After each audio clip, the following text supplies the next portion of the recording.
ఫిబ్రవరి 24వ తేదీ నుండి ఆస్ట్రేలియా జట్టు భారతదేశంలో పర్యటించనుంది.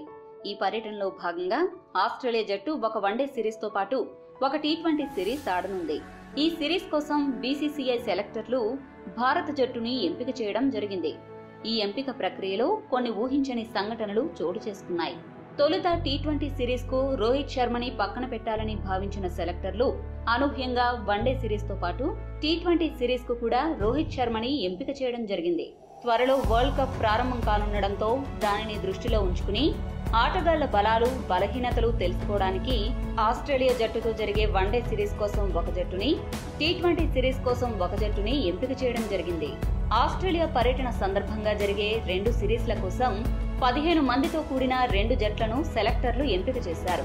వన్డే సిరీస్ తో పాటు టీ20 సిరీస్ కోసం కెప్టెన్ గా విరాట్ కోహ్లీ, వైస్ కెప్టెన్ గా రోహిత్ శర్మ వ్యవహరించనున్నారు.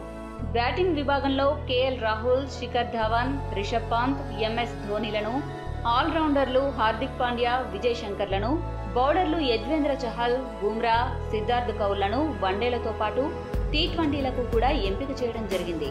మరి భారత జట్టులో మార్పులు ఎక్కడ జరిగాయో ఇప్పుడు చూద్దాం.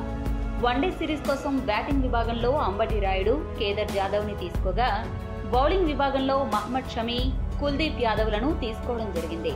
అదే టీ20 సిరీస్ కు వచ్చేటప్పటికి ఆ నలుగురి స్థానంలో వికెట్ కీపర్ దినేష్ కార్తిక్ ని, ఆల్రౌండర్ కృణాల్ పాండ్యాని, బౌలర్ ఉమేష్ యాదవ్ తో పాటు స్పిన్ విభాగంలో సరికొత్త సంచలనం మయాంక్ మార్కండేని జట్టులోకి తీసుకున్నారు. మొత్తంగా చూస్తే ఇలా 2 జట్లను ఎంపిక చేయడం వెనుక బీసీసీఐ సెలెక్టర్ల దూరదృష్టి ఉందని, రిజర్వ్ బెంచ్ ను కూడా పటిష్టపరిచే విధంగా అడుగులు పడుతున్నాయని విశ్లేషకులు అభిప్రాయపడుతున్నారు. ఈ వీడియో గనుక మీకు నచ్చినట్లయితే లైక్, షేర్, కామెంట్ చేయండి. మరిన్ని ఆసక్తికర అంశాల కోసం మా ఛానల్ ని సబ్స్క్రైబ్ చేసుకోండి.